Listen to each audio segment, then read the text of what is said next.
Inspire, motivate, challenge.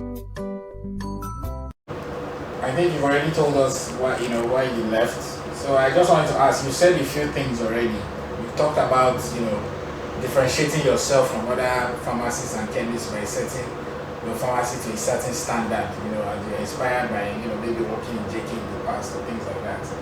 Then also making sure there's pharmacists around at all times. But what would you say are some of the other factors that have contributed to the success of Primeah Pharmacy? Well, I would say, okay, so if you've noticed from my conversations, I've been saying a lot about how that, I feel that even my running the business was divinely orchestrated. So obviously, the God factor. Scripture says, "Is he that teacheth thee to make wealth?" So I honestly would say God. But beyond that also, or apart from that, I've always been a passionate person. So I'm sure even the tone of my voice in this interview, you see me very... I've always believed in being passionate, consummate with whatever that I seek to do. So I'm not one to do something and do it half-heartedly. And I guess when I mentioned my parents' work ethic, it also made sense with the core of person that I am. I was to give my all to my employers. So it's what I had on the inside of me that I just simply brought to the business. I say to young people all the time, especially with my staff, I say to them, just, you use me, forgive me about English, use me to do experiments, yeah? Just give me your all like you would do if it was your business.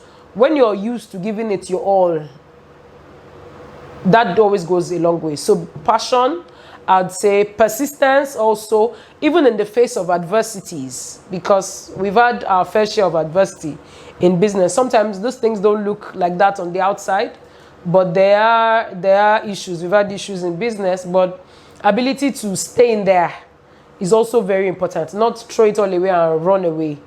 Persistence is major. Being passionate about what I've always been like that. Even from my days in internship, I was, do I say, forgotten. I ended up spending, so typically you spend 3 months. I did my internship in Lut. Typically we spend 3 months in a posting. I ended up spending almost 8 months in one posting because my boss was so comfortable with me. And the first time they tried to post me out, my boss, I said, "Oh, leave her." And that's because the pharmacist in charge, principal pharmacist, was going on maternity leave. So she said, oh, she needed somebody who could be in charge to help her out anyway. Of course, she was the chief. And so they had left me there. And so by the time it was the third posting, the person doing the rotations didn't even remember. So she just woke up in the morning and said, how long have you been here? Internship has almost finished. Come and be going. And then she called them to post me out. So passion, giving it your all is very important. Even though it was a side business. And for me, it was side business in my head because it didn't have all of my time. But in the running, I'm sure that what I was putting into that business, honestly, was more than what some people who were sitting in their businesses full-time was putting into it. I would go all out, the list, what we have, the running, administrative, all of that was I gave it my all. So, passion. All right, so, just another question. Because I've always heard that it's very difficult to run, especially retail pharmacy business, if you have a full-time job. And I've heard recommendations of probably it's better to have like a partner, somebody who will be there full-time and so on. While you are you manage the job that you are doing whilst also participating in business. So I don't know, can you talk around that? Like, you obviously seem to be able to do it without a partner, but do you think that would have been a better route at the beginning? I mean, assuming everything at work was, as it could have been. So, everything depends on what do you see? What do you want? I know people who've run partnerships, done well. I also know a lot who've done partnerships who haven't done well. I maybe a study that somebody wants, maybe some viewer may want to do. What's the challenge with partnership? A lot of partnerships in the Nigerian sphere, not just retail pharmacy, haven't exactly done well. The fashion, the interior, I don't know. That may be up to. But so it depends on how big that you want it to be. I didn't even see a need for a partner. like I said, even if I didn't resign at that time, remember I said I had pharmacists who were working with me. So you just had to, if that's what you do, it's fine, that would work. You just tell them what to do. So your ability to delegate well was actually major. So you're the pharmacist in the morning, yet it's your job function to do this. You're in charge of this healthcare assistant. In fact, I would say there've been a few times we actually shut the door of the pharmacy because there was no pharmacist on ground. But if you then would be able to delegate what you want the pharmacist to do, I think that's fine. Unless maybe for reasons of capital and other things, maybe to make the work, I don't know. But I didn't think I needed a partner. Until now, I don't think so anybody necessarily needs. If you're able to delegate and then you're able to make time to do the other things that you typically will need to. So for a small business, what are things you need basically? Okay, so for that, at that level of running a retail, that's why I said it's what you want that is very important. The level of growth you anticipate. But for a one store, I don't think that you need a partner.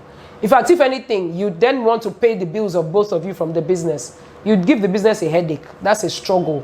More bills to pay. So I don't think that you need that. I was also privileged. Remember I said I was working. So I wasn't dependent on the business. So that was good for me financially. So the money maybe I should have taken out. If anything, I was even rather to use that to pay the people that I had. Yeah. All right. Okay. So what year did you start Primeah Pharmacy? So Primeah Pharmacy was incorporated in 2012, but we started 2013. That's March. Am I getting my data right? No, I'm not. We incorporated in 2011. Yes, and we started 2012. So it was 2012. And I resigned in.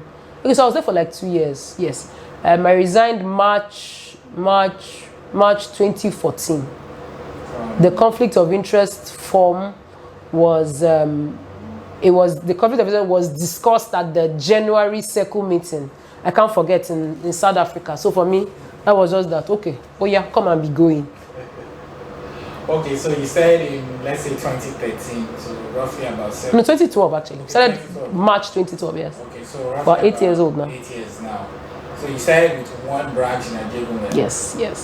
You opened the second one where we are now. No, interestingly, no. We had a failed store. Oh, really? So that's why I said every business has had its own fair share. Well, we have had our fair share. We had a failed store. We opened a store in VI that didn't work. Okay. And then this store. So this store, well, this is a new location. Our first location, we moved there 2018. Yes, and here we are. We started that new store April 16th of April 2018. That's the first Ikoyi store. But we moved to this bigger space in August 2019 actually. Yeah. And now you have a third one in Shonkotedo. Yes, we have a third store in Shonkotedo, yes. Okay, Started this December. So that's like 1 week old now. 1 week old, okay. So what's maybe in the next 3, 4, 5 years, what's the objective? Do you want to have 10, 20? I honestly, I know I'm not sounding serious right now because people say always have a big dream, have a big vision, but sometimes I've learned to watch things, honestly. I'm at this stage where the next year plan is just to consolidate at 4 and then improve on the processes and watch that, and then we can then go ahead to replicate. So the next 1 year plan is just one more store. So at 4, work on a little more. So you see the difference between a one store from 1 to 2, now 3, now 4. It has its own fair share of challenges. So you also need to be able to consolidate on that, work on that, see the loopholes, the issues, and then do the next big thing. So the next big thing, maybe I shouldn't tell you yet, as to the number of stores, but of course growth as well. But the next year is just to consolidate at the 4 and get ready for a bigger level of expansion.